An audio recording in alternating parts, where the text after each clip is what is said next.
Hello friends, welcome to mind world. मैं काफ़ी दिनों से वीडियो आपके लिए नहीं बना पा रहा था, परंतु आज मैंने बहुत ही समय निकाल के आप लोगों के लिए एक वीडियो लेकर आया हूं, जो कि यूपीएससी सीएससी 2021 का जीएस पेपर 2 का क्वेश्चन है।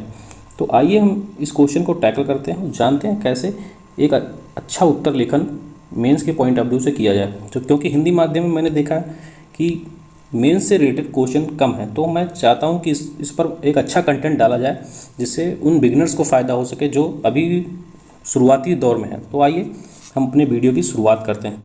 संवैधानिक नैतिकता की जड़ संविधान में ही निहित है और इसके तात्विक फलकों पर आधारित है। संवैधानिक नैतिकता के सिद्धांत की प्रासंगिक न्यायिक निर्णयों की सहायता से विवेचना करनी है। तो हमें पहला इसमें टर्म मिलता है कि हमें संवैधानिक नैतिकता के बारे में जानना है। इसी के साथ में हमें उसके संवैधानिक नैतिकता के सिद्धांतों की प्रासंगिकता और न्यायिक निर्णयों की सहायता से उसकी विवेचना करनी है। तो ये जैसा कि आप देख पा रहे हैं, क्वेश्चन को दो पार्ट में डिवाइड किया गया, जिसमें सर्वप्रथम हमें संवैधानिक नैतिकता की जड़ जो कि भारतीय संविधान में कहाँ कहाँ निहित है उसके बारे में बात करनी है। उसके उपरांत हमें न्यायिक निर्णयों की सहायता से उसकी विवेचना भी करनी है। तो आइए अब देखते हैं आगे क्या है। जैसा कि हम अपने उत्तर की शुरुआत हमेशा एक इंट्रोडक्शन के साथ करते हैं, तो हमारा यह आंसर भी एक इंट्रोडक्शन के साथ ही शुरू होगा, जिसकी शुरुआत कुछ इस प्रकार है कि संवैधानिक नैतिकता भारतीय संविधान का मूलभूत लक्षण है, जो कि समय के साथ साथ संवैधानिक निर्णयों से स्पष्ट होता रहता है। तो ये मैंने एक पॉइंट डाला है कि संवैधानिक निर्णयों से स्पष्ट होता रहता है। ये एक प्रोग्रेसिव इंट्रोडक्शन की शुरुआत हो रही है। यह प्राकृतिक न्याय व प्राकृतिक अधिकारों को केंद्र में रखती है। प्राकृतिक न्याय जो कि नेचुरल जस्टिस की बात आ रही है यहाँ पे, क्योंकि अगर संवैधानिक नैतिकता अर्थात मोरालिटी, किसी भी संविधान में मोरालिटी या किसी भी संस्था में अगर मोरालिटी के तत्व नहीं होंगे तो वो संस्था मृत मानी जाती है। जैसे अगर आपके अंदर कुछ भी मौलिक मोरालिटी नहीं होगी, अगर आप किसी के प्रति समर्पित नहीं होंगे, किसी अपने कार्य के प्रति समर्पित नहीं होंगे, अपनी दायित्वों के प्रति समर्पित नहीं होंगे, तो वो चीज़ मृत प्रदत्त ही मानी जाती है, क्योंकि वो रोबोटिक मामला हो जाता है। इसी में अगर हम आगे बढ़ें तो इसमें हम एक अस्टिंग का कोड भी डाल सकते हैं कि संवैधानिक नैतिकता के बिना संविधान जड़ मृत वस्तु के समान है। जैसा कि हमारा एक इंट्रोडक्शन का पार्ट कंप्लीट हुआ, हम अपने नेक्स्ट फेज में बढ़ते हैं जो कि मेन बॉडी पार्ट है। तो अपने सर्वप्रथम हेडिंग की शुरुआत इस तरह से कर सकते हैं कि संवैधानिक नैतिकता और भारतीय संविधान, ये हमारा हेडिंग का पार्ट हो गया, जिसमें हम किस संवैधानिक नैतिकता भारतीय संविधान में किस रूप से समाई हुई है उसको कुछ पार्टों में तोड़कर उसकी बारे में व्याख्या करेंगे। जैसे सर्वप्रथम पार्ट में आता है प्रस्तावना का। इसमें प्रस्तावना में सामाजिक आर्थिक न्याय व समानता की बात कही गई है, जो कि लोकतंत्र की आत्मा है। जैसा कि आपने प्रस्तावना पढ़ते होंगे कि हम भारत के लोग, तो ऐसे ही उसमें सामाजिक आर्थिक न्यायों की बात करी गई है और उसमें कई प्रकार के जस्टिस, सोशल जस्टिस, इक्वलिटी आदि की बात करी गई है। तो ये हमारा एक मेन नैतिकता का पार्ट हो जाता है। सेकंड हम आते हैं मूलाधिकार में। मूलाधिकार में जहाँ एक तरफ अवसर की समानता की बात करी गई है, वहीं छुआछूत, भेदभाव और धार्मिक स्वतंत्रता के विरुद्ध भी हमें गारंटी दी गई है।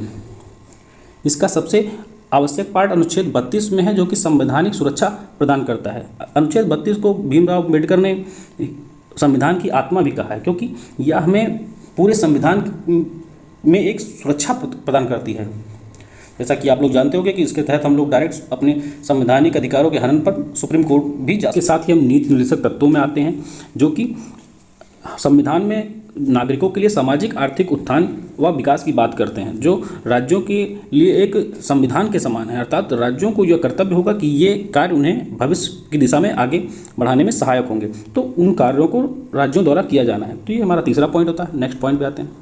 चौथा पॉइंट आता है संवैधानिक कर्तव्यों का, जिसको फंडामेंटल ड्यूटीज़ भी बोलते हैं, जिसे 42वें संविधान संशोधन द्वारा 1976 में जोड़ा गया था। यह व्यक्तिवाद से कर्तव्य परायणता की ओर बल देता है, जो कि व्यक्तिवाद बेंथमवादी मॉडल माना जाता है। उससे यह हमें कर्तव्य की दिशा में आगे बढ़ने को कहता है, क्योंकि जैसा कि हमें अपने स्वयं के अलावा समाज और के लिए क्या करना चाहिए, ये संवैधानिक कर्तव्य उन्हें उन दिशा में आगे बढ़ने की बात करता है। साथ ही पांचवा पॉइंट इसमें आ जाता है चेक व बैलेंस का, जो कि या विधायिका, कार्यपालिका और न्यायपालिका को चेक बैलेंस के सिद्धांत पर आधारित है। या विधायिका और कार्यपालिका और साथ ही न्यायपालिका, ये तीनों को चेक बैलेंस में रखती है, जिससे किसी की भी संवैधानिक शक्तियाँ अधिक ना होने पाएँ। अब हम आते हैं इसके सेकंड पार्ट जो कि न्यायिक निर्णयों से संबंधित था। उसमें हम सर्वप्रथम केस लेते हैं कोहिलितो होलोहान वर्सेस यूनियन ऑफ इंडिया, जो कि 2007 में आया था, जिसमें सर्वोच्च न्यायालय ने कहा कि जुडिशियल रिव्यू को संवैधानिक नैतिकता के तर्ज पर देखना चाहिए। तो ये एक पॉइंट हो गया। सेकंड आता है Naz foundation of Navtej Singh Johar versus union of India. इस दोनों को मैंने साथ में इसलिए रखा है क्योंकि यह LGBTQ+ समुदाय के संवैधानिक अधिकारों की बात करता है, जिसमें सर्वोच्च न्यायालय ने यह कहा कि संवैधानिक नैतिकता के तहत न्याय व विशेष सहायता का प्रावधान करना है। जो LGBTQ समुदाय के लिए नैतिकता के तहत यह विशेष प्रावधान किया जाना चाहिए।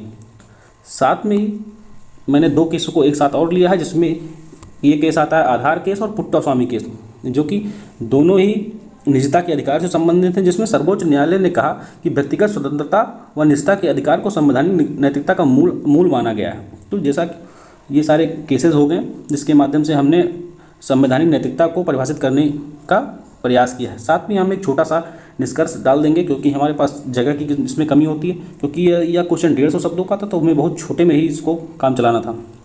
निष्कर्ष इस प्रकार हो जाएगा कि जीवन हो या कोई संस्था, मौलिक नैतिकता उसकी सजीवता सततता को बनाए रखते हैं। सजीवता मतलब उसकी ऑब्जेक्टिविटी, सततता मतलब कॉन्टिन्यूसली, मतलब उसको आगे बढ़ने की क्षमता को बनाए रखती है।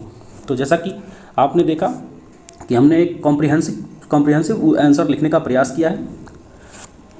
जैसा कि उम्मीद है आपको ये वीडियो अच्छा लगा होगा। अगर वीडियो अच्छा लगा हो तो अपने सुझाव जरूर दें इसमें। धन्यवाद।